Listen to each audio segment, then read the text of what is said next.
जैसा कि पहले भाग में आपसे चर्चा हो रही थी कि श्री श्री 1008 स्वामी अद्वैतानंद जी महाराज जो श्री परमहंस अद्वैत मत के प्रथम पातशाही हैं, उनको दयाल जी कहकर पुकारते हैं हम सभी।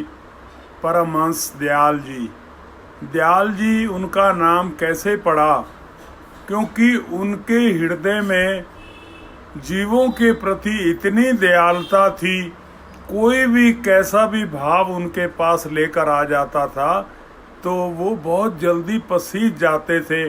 उनका मन इतना कोमल था कि कोई भी आता तो बजाय ये देखने के कि ये कौन है, कहाँ से आया है, गरीब है, अमीर है, इसका भाव क्या है, लेकिन उनके सामने एक ही बात होती थी, इसकी जो ज़रूरत है उसको पूरा किया जाए।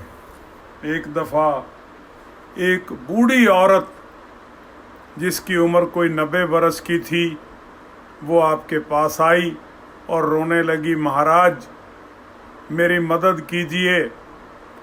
कहने लगे क्या चाहते हो माता? कहने लगे कि मेरा एक ही बेटा है जो कि किसी संगति के वजह से किसी केस में फंस गया है और कल उसको सजाए मौत होनी है। तो आप कहने लगे ईश्वर पे भरोसा रखो तो सब ठीक हो जाएगा। कहने लगे महाराज आप की बात को कोई नहीं टालता, आप मेरी सिफारिश जज साहब से कर दीजिए ताकि मेरा बेटा बरी हो जाए।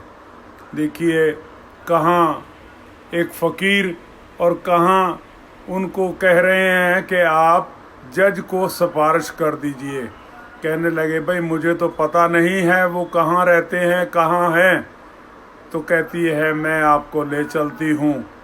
रात्रि के 10 बजे वो बूढ़ी माता परमहंस दयाल जी को अपने साथ लेकर जज साहब के घर पर पहुँच गए। परमहंस दयाल जी ने जज साहब का दरवाज़ा खटखटाया तो जब उन्होंने परमहंस दयाल जी के दर्शन किए और कहने लगे महाराज आइए, इतनी रात आपने कैसे कष्ट किया? आप फरमाने लगे हमारा कोई काम नहीं है, जो काम है इस माता से पूछ लो, बूढ़ी माता से पूछ लो, क्योंकि इसका काम ही हमारा काम है। माता ने अपनी सारी फरियाद बता दी और बिल्कुल असलियत बता दी कि मेरे बेटे को फंसाया गया है। तो जज साहब ने उनकी बात को सुना, गौर किया और उनको कुछ रास्ता भी बता दिया कि जिससे कि वो उनका बेटा बरी हो जाए। और ऐसा ही हुआ कि उनका बेटा अगले दिन जब केस सुना गया तो वकीलों की जिरह के सुनने के पश्चात वो उनको बरी कर दिया गया। देखिए एक वृद्ध औरत आई अपना दुख लेकर, उस दुख को भी उन्होंने दूर करवाया। ऐसे ही जयपुर में राजाओं की तरफ से जितने भी मंदिर थे उन सबको वो मिलता था, धन मिलता था मंदिर का काम चलाने के लिए, प्रसाद के लिए। तो सब ऐसा उनका बंधान बंधा हुआ था, किसी का 10 रुपये महीना, किसी का 50 रुपये महीना। तो इस तरह से मंदिरों का काम चलता था, क्योंकि हिंदू धर्म को मानने वाले जयपुर में बहुत हैं और श्री परमहंस दयाल जी का भी वहाँ पर काफ़ी क़याम रहा।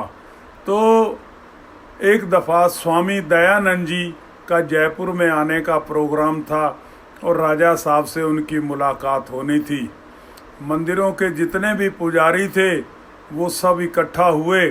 उनको भय था कि अगर स्वामी दयानंद सरस्वती जी राजा साहब को, जयपुर के राजा को मिल लेंगे और अपनी बात कह देंगे तो ये मूर्ति पूजा खंडन करने के इरादे से आए हैं, तो हमारे सारे मंदिरों का बंधान जो है हो सकता है कि वो बंद हो जाए। तो सभी परमहंस दयाल जी महाराज के चरणों में उपस्थित हुए और कहने लगे कि हमारी विनती है कि जो मंदिरों की व्यवस्था है इसी प्रकार चलती रहे। स्वामी दयानंद जी महाराज आ रहे हैं तो आप उनसे मिलकर हमारी विनती कह दीजिए। तो जैसे ही स्वामी दयानंद जी महाराज आए तो ऐसा प्रोग्राम बना दिया गया कि राजा साहब से मिलने से पहले वो परमहंस दयाल जी महाराज से मिलेंगे।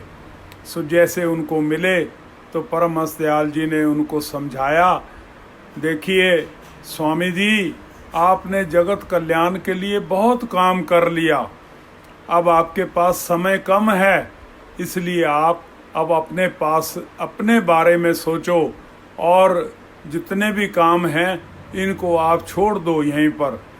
तो कहते हैं कि स्वामी दयानंद जी महाराज राजा साहब को मिले बिना ही वापस लौट गए। और आपको मालूम है कि जैसे आप जोधपुर में आए तो उनके रसोइये ने उनको पॉइजन दे दिया और उससे उनके शरीर का अंत हो गया। सो ऐसे दादा गुरुदेव जी के पास अनेकों जीव आए, जिस किस्म के भी आए तो उन्होंने उसका कल्याण कर दिया। एक दफ़ा आपके पास एक नंग धड़ंग फकीर आया, सर्दी का मौसम था, कहने लगा बाबा सर्दी लगती है, तो आपने अपना टोपा उतार के उसको दे दिया। कहने लगे कुछ और, कहते हाँ पाँव को जाड़ा लगता है, तो आपने धोती भी उतार कर दे दी। कहने लगे और, कहते हाँ ओढ़ने को कुछ नहीं है, तो आपने अपना कमीज भी उतार कर दे दिया और यहाँ तक कि अपना दुशाला भी उड़ार कर दे दिया। कहने लगे कुछ और, कहते नहीं, और वो चला गया। इतने में कोई और भगत आया तो आपके लिए धोती वगैरह लेकर आया और आपको पहनाई। ऐसा किस्म का आपका त्याग था। एक दफ़ा किसी ने आपको बेशकीमती दुशाला भेंट किया, तो एक भगत जी थे, उनका बेटा आया, उसने बेशकीमती ना उसने एक बहुत सुंदर गज़ल सुनाई, तो दादा गुरुदेव जी ने प्रसन्न होकर उस दुशाले को उस बच्चे को पहना दिया और कहने लगे कि जो आपका तोहफा है वो हमने अपने दोस्त के बच्चे को दे दिया है, जब वो उड़ेगा तो बहुत प्रसन्न होगा। ऐसी अनेकों लीलाएं हैं, कहाँ तक वर्णन किया जाए।